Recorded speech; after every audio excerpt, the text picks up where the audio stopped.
भारत देख रहे हैं आप। देश और दुनिया की तमाम बड़ी खबरें आप तक पहुंचाएंगे, लेकिन सबसे पहले बात होगी मोदी कैबिनेट की मंजूरी की। जी हां, एक देश एक चुनाव को लेकर के बड़ी खबर कल सामने आई थी और मोदी कैबिनेट की मंजूरी मिल चुकी है, लेकिन विपक्ष इसको लेकर अभी भी बयानबाजी करते हुए नजर आ रहा है। बिल्कुल, कुछ दल ऐसे हैं जो लगातार इस पर भी राजनीति कर रहे हैं। सरकार का सीधा सा मकसद ये है कि जो बार बार के इलेक्शन होते हैं, जो बार बार के चुनाव होते हैं, उसमें सरकारी मशीनरी का बहुत ज्यादा इस्तेमाल होता है और ऐसे में सरकारी मशीनरी बिजी हो जाती है और पैसे भी ज्यादा खर्च होते हैं। इस मकसद से ये जो बिल है, ये जो बिल लाने की तैयारी है, उसको तेजी दे गई है। लेकिन इस बीच किस तरीके से राजनीति हो रही है, इस रिपोर्ट के जरिए आइए आपको दिखाते हैं और समझाते भी हैं।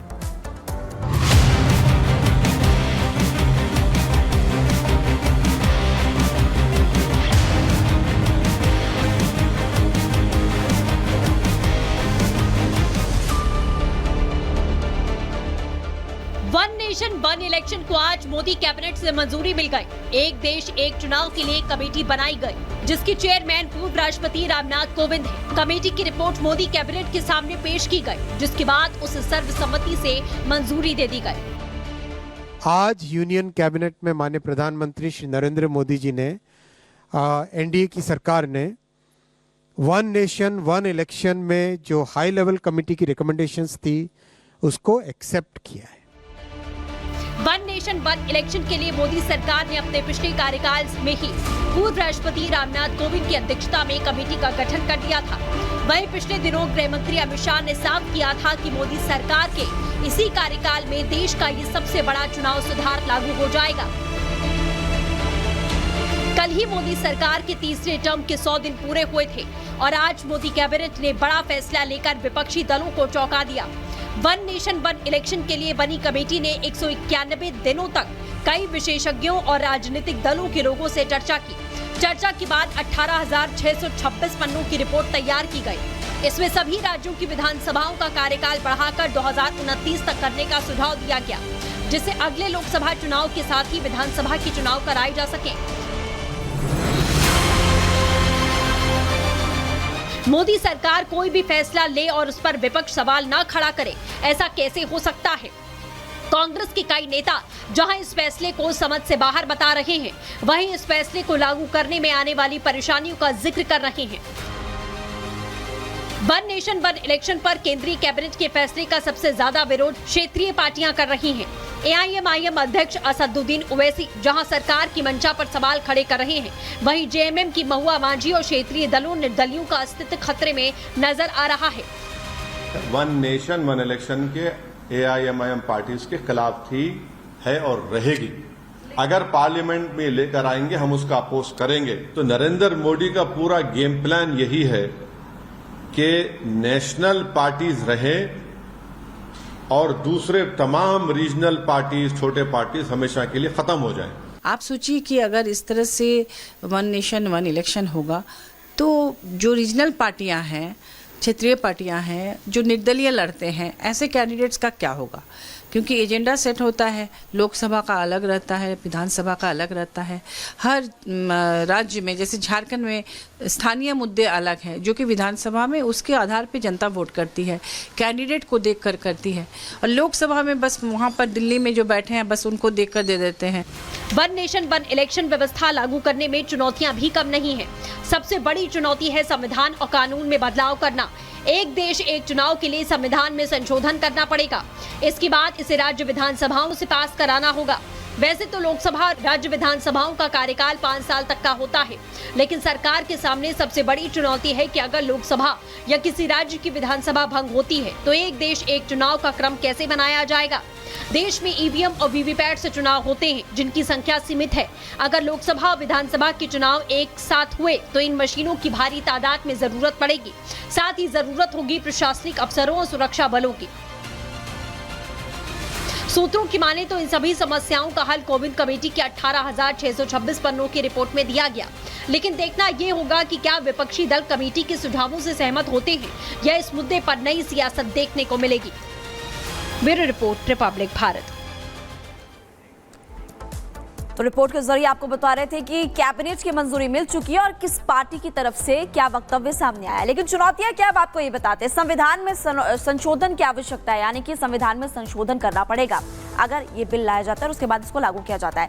बिल को राज्य विधानसभाओं में भी पास करवाना एक बड़ी चुनौती है, ये भी पास करवाना पड़ेगा।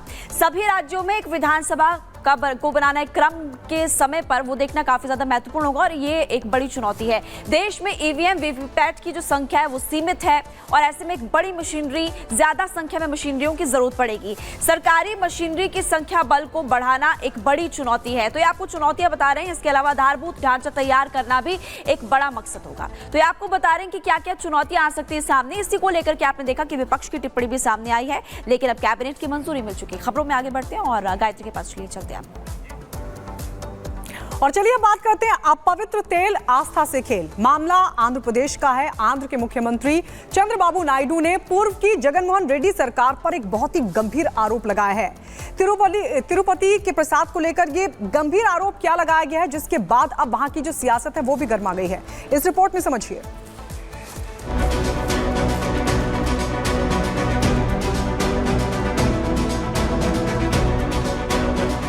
आस्था से खिलवाड़, नायडू के सवाल।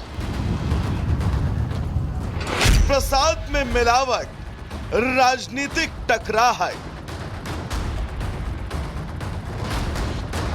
शुद्धता पर बवाल, चर्बी का इस्तेमाल। आंध्र प्रदेश के सीएम चंद्रबाबू नायडू के तिरुपति के प्रसाद को लेकर किए गए दावे ने भूचाल खड़ा कर दिया। नायडू ने प्रसाद को लेकर पिछली सरकार पर जो आरोप लगाया, उसके बाद सूबे में सियासी तूफान मचा हुआ है। नायडू के निशाने पर हैं पूर्व सीएम जगनमोहन रेड्डी। सीएम चंद्रबाबू नायडू का दावा है कि जगनराज में तिरुपति मंदिर के प्रसाद में घी की जगह जानवरों की चर्बी मिलाई गई थी। एक कार्यक्रम के दौरान बोलते हुए नायडू ने प्रसाद में घी की जगह जानवरों की चर्बी और घटिया क्वालिटी के सामान इस्तेमाल की बात कही। साथ ही उन्होंने ये भी कहा कि उनकी सरकार में प्रसाद की सात्विकता का पूरा ख्याल रखा जा रहा है। వెంకటేశ్వర స్వామి పవిత్రతను దెబ్బతీశారు.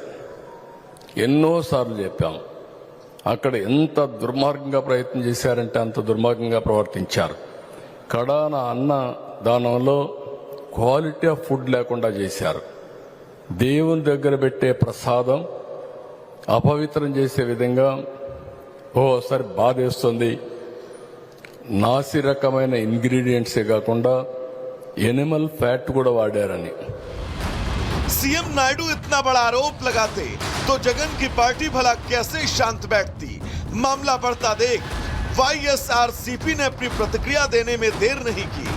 वाईएसआरसीपी ने कहा कि चंद्रबाबू नायडू ने दिव्य मंदिर तिरुमाला की पवित्रता और करोड़ों हिंदुओं की आस्था को नुकसान पहुंचाकर बहुत बड़ा पाप किया है।